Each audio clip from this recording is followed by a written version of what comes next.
Good morning. This is Angela with a cup of tea on Thursday, June 30th, 2011.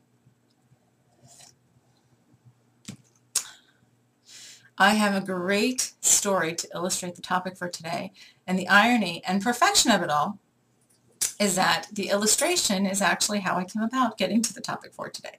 So I'm going to tell you two versions of the story. Here's the first one. Got to 10 o'clock last night and thought, oh my goodness, I don't have my topic for the morning for the webcast. Oh, exhausted, chock full week. Great week though of giving workshop and classes and working with people. It's just been awesome. Very chock full though.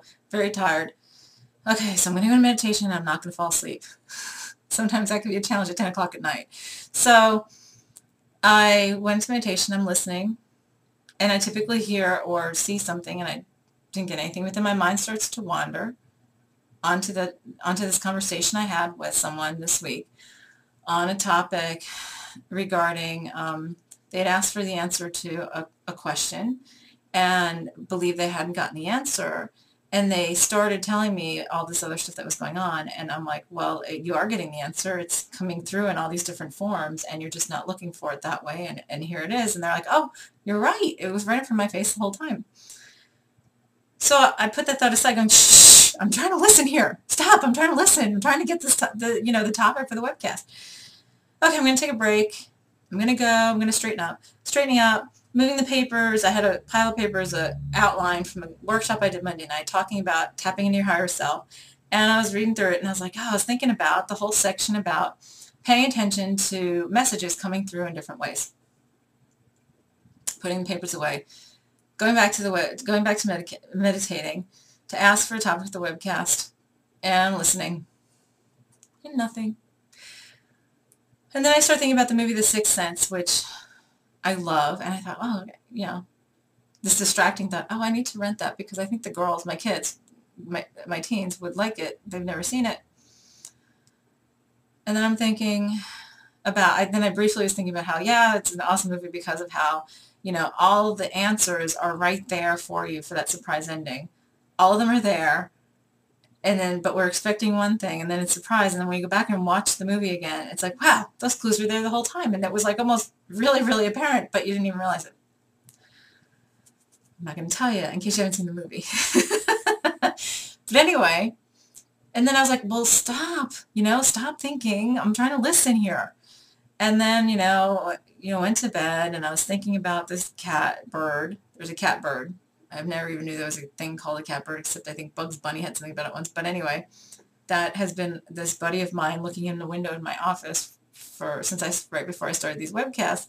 And I was thinking about the messages in the shamanic world, what the cat bird represents, which is expanded communication methods and stuff like that, which was funny because it was right before I started doing these webcasts, and now I'm like, well, okay, we need to obviously expand this more because this cat bird is looking in my window every day. But anyway, so, and then as I'm drifting off, why can't I think of a topic for the webcast tomorrow? Or why can't the topic come in?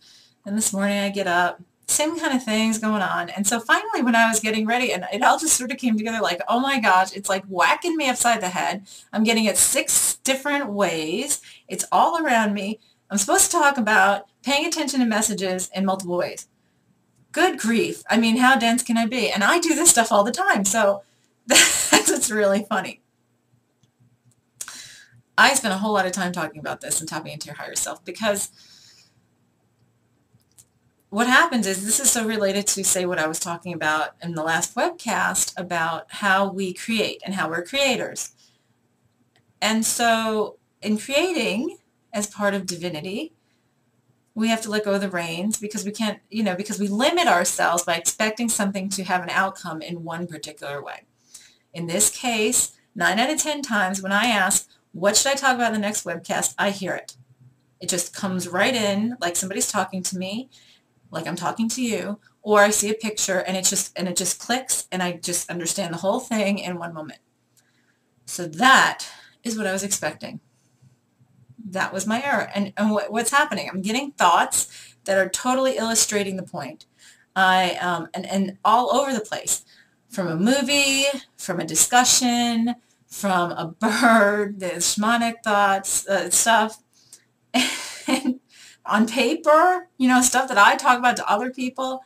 And I'm still going, well, stop, and I'm ignoring that and thinking, well, when am I going to hear this message or when I'm going to see it? We do that all the time. How many times have you gone through a period where you're looking for an answer, you're looking for why something is happening, why something is not happening, and then you go back and say, and when finally one day it clicks, you're like, oh my gosh, this has been under my nose the entire time. I can't believe I missed it. That's because we're expecting the answer in a particular way. We expect, in this particular case, I was expecting to hear or see it in my head, and yet it was manifested all around me. And it was in my head, but in different forms, illustrating the point. And even in my physical world, well, because if we talk about being tapped into, being sparks of God, being sparks of divinity, that we can tap into that full empowerment of the universe, that we can tap into everything, and that we're all one, guess what? If we ask for a message, we're technically asking for a message from ourselves. And when we're doing that, we're going to send ourselves messages back in the world that we know how to experience. So, and there are a couple of things that have to go along with that. One is getting the ego out of the way. That's a whole discussion in itself. Because a lot of times the ego puts up a filter that says, we're not looking at this because I don't want to know the answer, because it might defy something that I am trying to convince us to believe. Or I believe it'll hurt us. Or I believe there are so many things that are egoic that have to go along with why we don't see certain messages that are around us. Sometimes it's just out of habit. Sometimes we are not awake to pay attention to what's being what's slapping us in the face. So what I always recommend to people is journaling is a really good thing for getting, when you go into meditation, or you ask your higher self, or you ask the higher source for an answer to something that is close to your heart. There's something that's very important to you, or anything that you just expect an answer to. First of all, you do have to expect and trust that the answer is going to come to you, and the answer is going to be for your highest and best good. Second, you have to let go of the thought that the message will come back to you in a certain way, that the clouds will part and a big voice will come down from the sky, or in your boom in your head, or you'll hear something or see something. Some people, and like, even when you see things or get things a certain way a lot, like in this case, it can come to you in different ways for illustration points or for a particular purpose. And so you need to watch everything around you, because it will manifest itself around you. I mean, sometimes, how many times have you seen a billboard that just popped out at you just because of the words on it? Or you've been watching a movie or reading a book. A friend of mine who does this work too, she busts on me about this all the time, because we'll be in the middle of a conversation about some really deep topic, and I'm like, just like in this movie. Oh, like, you know what? Oh, I have a great illustration for this. It's from this movie, or it's from this book, or it's from this play. And I'm like, but see, here's the thing. It comes to you and it pops up at the moment you need it. Have you ever just been watching a movie and something just hit you right in the heart, and it's like, why is this so tight to me? Well, typically it's because there's a message in there that's directed directly at you for a particular purpose at that particular moment. In universal time, there is no time. We've created it. That's a whole discussion for a different day. But if you work from the concept that there is no time, it doesn't matter when something is done or created. It is there for you, and the message is there for you at the moment you need it. At the moment you need it, right? So, sorry, lost my train of thought. So, for example, this webcast is being taped and posted on June 30th, 2011. If you're browsing the internet and come across this particular webcast on June 30th, 2013 and watch it, something in this webcast is relevant to a message that needs to get you right now. No matter what time it is according to the Earth timeline. That's why it doesn't matter if a book is 200 years old or a movie is 30 years old, and you watch something and it strikes you in the heart, and you know, this is really important. This is something that needs to come to me.